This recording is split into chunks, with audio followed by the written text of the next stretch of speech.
Hi everyone, welcome to this week's reading, and I'm finally back with a weekly reading. I had a long break and the last couple of weeks I've been busy doing client readings, and I just managed to make time to do this one, and hopefully I'll continue with the video readings ongoing. So this week I'm not going to go into the astrology too much because it's kind of like, well, we've just had a lunar eclipse in Leo, so I'll mention about that because that was very intense for a lot of people. For some people it was really positive. It was on 22 degrees of Leo, happened in the last couple of days, and many of you will still be feeling the effects now. If you had any of your placements, or if you have rather, any of your placements at 22 degrees of a fixed sign being Leo, Aquarius, Scorpio or Taurus, that could have been really intense for you. So a lot of people were really affected by this this eclipse. So there's a lot of sort of chaotic energy. It did have a bit of a harsh aspect going on with Lilith, so that could have been why. But there were a lot of positive aspects with it as well. So I think, you know, if it made positive aspects to your chart, like try and say if you have other positive, if you have other fire placements, say Sagittarius around 20 to 22, or if you had what's the other fire sign? I can't think. Oh my gosh, Sagittarius, Aries, what else? Leo, yeah, of course. And if you had Aquarius, it would have opposed you, so that could have been difficult. Yeah, so I mean, look, it depends on your own chart, but for some people, as I said, this eclipse was very, very intense and very, very sort of chaotic and disruptive, and really in their face, and other people it was a little bit of a smoother ride. So anyway, we still have, you know, the sun now, it's 24 degrees of Aquarius. Mercury, the planet of communication, thinking, and short distance travel, is also in Aquarius. And Mercury is actually this week making a positive sextile to Mars. So that is offering the opportunity to have clear communications with people, and even to resolve something that may have been an issue around the eclipse or even before that.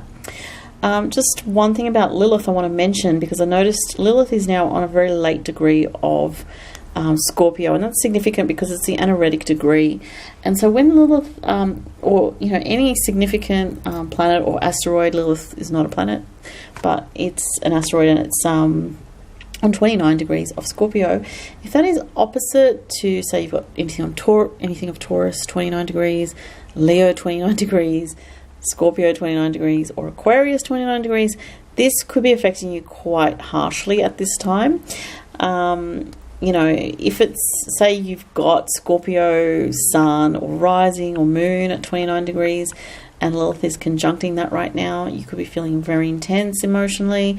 If it's opposing you, you may have to deal with somebody, you know, if you're a Taurus and it's opposing you, you may have to deal with somebody that's been very difficult for you. So possibly even a female, because Lilith usually represents the scorned female energy. But anyway, let's have a look at the cards for this week. And, you know, in the coming weeks there's going to be more really to talk about with the astrology, with the next eclipse coming up, and also some of these harsh aspects that Mars is going to be making to Uranus and Pluto. So I'll be talking about that in the coming weeks. But anyway, let's see what cards we've got. I'm going to get 3 cards for this week. And, the Earth Mother, interesting.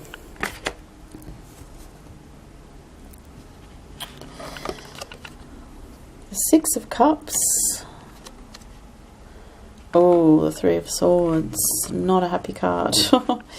Alright, so it looks like a lot of people are still having some issues with the eclipse energy still affecting things harshly. And just general chaotic energies in the world at this time that we're all living in. So anyway, let's start with the first card. So the Earth Mother is the Empress card, and you know, this is a card of abundance and fertility and, you know, new projects.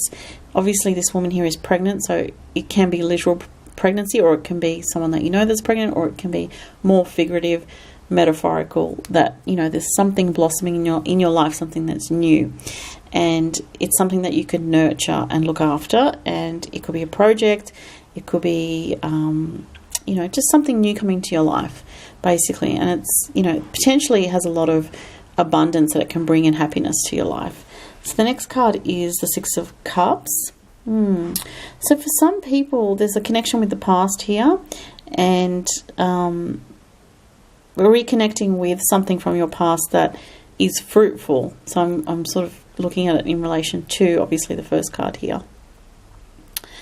And, you know, I'm really drawn to how this little couple, these two, I guess they're children, they look like children, are sort of walking forward on this path very innocently together. So for some people, they may be thinking back to a lot of issues from the past, from childhood as well. And, you know, with the Three of Swords next to that, there could be that reflecting on the past actually causes a lot of emotional pain. Maybe thinking about where you've been blocked from happiness in your life because of the past pain that you've been through. So, you know, maybe there's issues from childhood that are coming up again and being re-triggered and needing to be resolved. Maybe there's issues from your past in some way from previous relationships that are getting re-triggered now through these certain, you know, through the eclipses that we've just had recently and that we've got coming up again. Another one, solar eclipse in Pisces coming up again soon.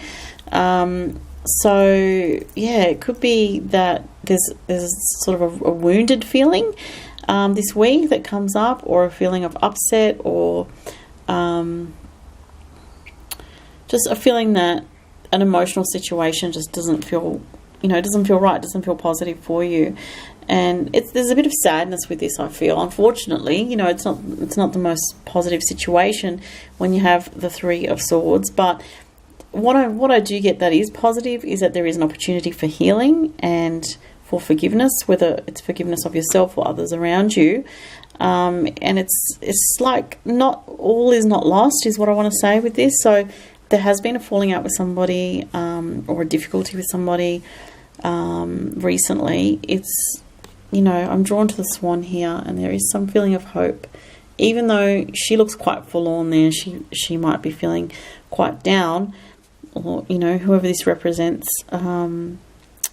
But there is hope. There's a lantern there and the swan there. And so, yeah, this could be an opportunity to make a positive change in your life through having had something come up that was painful or difficult. Somehow it's helped you to step up to a new level of strength in yourself that you didn't think you had, or to access a different part of yourself moving forward with your life. So, yeah, there you go. That's the reading for this week, everybody. And at the moment, my Etsy store is actually closed because I'm really trying to catch up on current orders. So if you have been waiting for your order, I have emailed most people, but I am a little bit not technically behind yet, but kind of, you know, in the latter stages of the turnaround time expected. So, but I'm working really hard to try and catch up with those readings, and then I'll reopen my store. Have a really good week, everyone, and take care. Thanks. Bye.